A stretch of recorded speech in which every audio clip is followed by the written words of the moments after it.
የኔ እናት እማዬ ደህና ነሽ? አዎ። እንዴት ነሽ? እግዚአብሔር ይመስገን። ዛሬ አንቺ ቀን። አሜን። እሺ በቃ ቀንሽ ነው ዛሬ። አዎ ደብተሬ ላይ ጽፌዋለሁ። መጽሐፍ ቅዱስ ከጀርባ ላይ ጽፌ ከደላላ ቤት ነው የመጣሁት እና ዓርብ ዕለት መጥቼ እዚህ ፕሮግራም ነበረና የአገልጋዮች ነው እና አንድ እዚህ ጋር አገልጋይ ናት እና ጓደኛዬ ቦርሳዬን ይዘሽ ነይ ስል እዚህ ጋር አንተ ስትጸልይ እንደው ምን አለ እንደው እኔን ከልክለው ጫማውን እንኳን ቢያስነኩኝ ሌላው ነገር ቢቀር ሁሉን ይተውት በማርያም እንደው ጫማውን ባስነኩኝ ብዬ ነበር። እዛ ጋር እያለቀስኩ ነበር። ላይ በዛ ዞረሽ አቅፈሽ ነው ሰላም ምልሽ። የምን ጫማ ነው?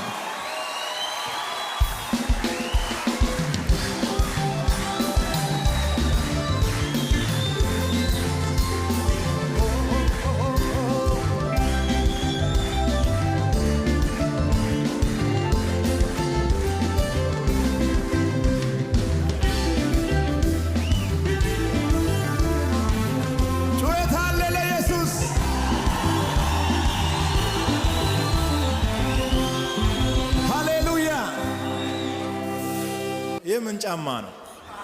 የፈለግሽው እጅን እግርን ሁሉ ቦታ ነው አይለካ። የኔ ጫማ አይደለም እኮ የሚፈውሰው የናዝሬቱ ኢየሱስ ነው።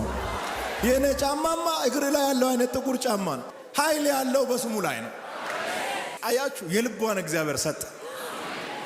ኤለን ይቀድለኝነት በላይ ነው። በቃ እግዚአብሔር የሷን ቦርሳ ምክንያት አድርጎ ነው እዚህ ያመጣኝ። ምን ሆነ ቦርሳሽ?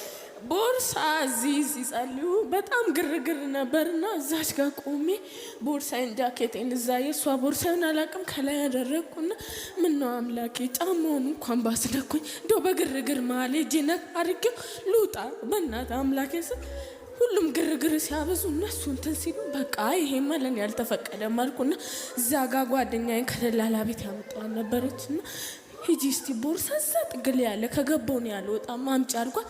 ሰብስባ ይዛ መጣች። ከዛ ልክ ባቡር ውስጥ ስንገባ አየሁ፣ ደነገጥኩ። ያንተኔ ዘይቱን አየሁና ወይኔ የትኛው እንደሆነ የሚያስፈልጋን ነገር ነው ይሄ ያስይዝሻል ጣይኝ ያለችኝ እሷ። ጣዩ ቶሎበስ አይ ይሄ ያስፈልጋታል እሷ በጣም ያስፈልጋታል፣ መንጃ ፈቃድ አለበት በጣም ሊያስፈልጋት ይችላል አልኩኝ። ደወልኩ። በጣም 100 ጊዜ ይሆናል። ከዛ ወደ 12 ሰዓት አነሳች። እናት እንዲህ አይነት ቦርሳ ጠፍቶ አሁን ያለችው በቃ እሑድ ከመጣሽ አቃቢኝ። አይ እሑድ አልመጣም አልኳት። ከዛ ስላት ምንም ስራም የለም ምንም ገንዘብ እምልሰው ምቀምሰው ነገር የለም። ሐዋሳ ደውዬ ስነግራቸው ለምን ትመጫለሽ ነው ያለኝ ባሌ ከልጅ ጋር ለምን ትመጫለሽ ነው ያለው። እንግዲህ አባቴ ብነግረውም ስለማይቀበል ያለኝ አማር ደላላ ቤት መቀመጥ ነው። በጣም ውስጤ ተጨነቀ፣ ተረበሽኩ። ቦርሳዬን ጃኬቴን ጥዬ እያወጣሁ ልክ እዛ ጋር ደርሼ ነው ምን ይጣለኝ እንዴት ልውደቅ አላውቅም። ጭንቅ አለኝ፣ መቀመጥ አቃተኝ። ወጣሁ እዛ ድረስ ምን ይጣለኝ ስነሳ እዚህ ጋር አው እዛ ጋር ደርሻለሁ። ራሴን ሳቅ ወደም እዚህ ጋር ነው ራሴን ያገኘሁት። እና ለኔ እድለኛ ሴት ነኝ እኔ በጣም። መንፈሱ ይዟት እየሄደ ነበር። እዛው በር ላይ ነው የወደቀችው። ኢየሱስ ድንቅ አይደል? ምንድን ነው ማለት? ኦርቶዶክስ ነኝ። አዎ ዛሬ አንቺ ቀን ነው። አሜን ነው። እኔ አምኜ ነው ወደ ሀገሬ ልመለስ። ባረዛንት የለኝም የምመለሰው። እውነት ለመናገር የእሷ ቦርሳ ውስጥ 50 ብር ነበር፣ አልዋሽም። ከፍቼ 50 ብር ነበር። እንዴ እሷ ቃል ልመልስ አይደል እንደሚሄደው በቃ በራሷ ትራንስፖርት ተጉዤ ሄጄ መልሳለሁ። ከቦርሳ ውስጥ ነው እውነት አልነገርኳት። ወስጄ 50 ብሩን ተጉዤ የመጣሁት በእውነት እግዚአብሔር በሚያውቀው ቦርሳ ውስጥ ጠይቃት። እሷ ናት አበሻ ቀሚስ የለበሰችው። 50 ብር ነበር እመልሰው አልነበረንም። እግዚአብሔር ወይ እኔ ከሀገሬ ስወጣ አንድ 50 ብር ይዤ አንድ 50 ሺህ ብር ይዤ ሀገሬ ላይ ሻይ ቡና እሰራለሁ። በቃ መቅበዝበዝ ብዬ ነው ያለቀስኩት፣ ግን አልሆነልኝም። ሀብት ንብረት ምንም አልፈልግም። በቃ ምንም ነገር አልፈልግም።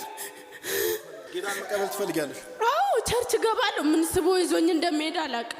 ቸርች ገባለሁ። ምን ስቦኝ ይዞኝ እንደሚሄድ አላውቅም። እናቴ አገልጋይ ናት፣ አንስማማም ከእሷ ጋር ጭራሽ። በጌታ ናት። አዎ የምትበላው ነገር ሁሉ ደስ አይለኝም። እሷ የምትሆነው ነገር ሁሉ አፏን ገና ስከፍት እዚህ ጋር አንቺ ሴትዮ ነው የምላት፣ ሌላ ምንም አይደለም የምላት። አንቺ ዝም በይ በቃ ቀድመሽ አታውሪ ነው የምላት። ለካ እሱ ነበር እኔ ሲጫወትብኝ ነበር። የሃይማኖት አጥር አልፋ ነው የመጣችው። የልቧን እምነትና ትህትና የተመለከተ እግዚአብሔር ጨለማዋን በብርሃን ቀየረ። ቀኝ እጅሽን አንሽና ከኔ ጋር እንደዚህ በይ። ጌታ ሆይ ከዛሬ ጀምሮ ሕይወቴን ዘመኔን ላንተ ሰጥቻለሁ። አንተ ጌታ እንደሆንክ በልቤ አምናለሁ። በአፌም እመሰክራለሁ። ጌትነትህን ለዓለም ሁሉ እናገራለሁ። ስሜን በሕይወት መዝገብ ላይ ጻፍልኝ። ልጅ አድርገህ ስለተቀበልከኝ አመሰግናለሁ።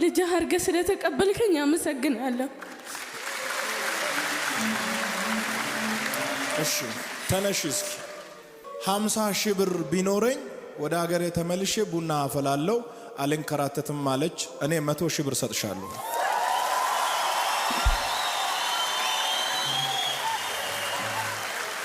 ሰጠው እኮ ሰይጣን ምን እንደሚያመጣ ያለው ከፈለገ ሄዶ እዛ ይደፋ። እቺን የመሰለች ቆንጅዬ ልጅ ቁጭ ብላ ደላላ ቤት የማንም መጫወቻ ትሁን። እኔ 100,000 ብር ሰጥሻለሁ። ሄደሽ ሰሪያለሽ? አው በደንብ ሰራለሁ። ስጦታው ልጅ ልመጣለሁ። ከሰራውት ከላቤ ከጥሬቴ ሊያመጣላለሁ። ከሰራውት ላይ ከላቤ ልጅ ልመጣለሁ። ይሄ በእግዚአብሔር ፊት ቃሌ ነው። እኔ ከላቤ ልጅ ስጦታ ይዤ ልመጣለሁ። ለእዩ ምን ያህል ብር ብኖረው ነው ይላል? አው ለመናገር እኔ አልዋሽምና በጣም ስላንተ አሜት አወራለሁ። ስላንተ አሜት አወራለሁ። ታሚያለሽ ወይ? በስመ አብ ወወልድ ወመንፈስ ቅዱስ። ማን ድሮ እኛ ጋር ሐዋሳ በነበርክ ሰዓት እናቴ ይዛኝ ሄዳ ነበር። አማኑኤል ዱባለ ካስታወስ እዛ ቤት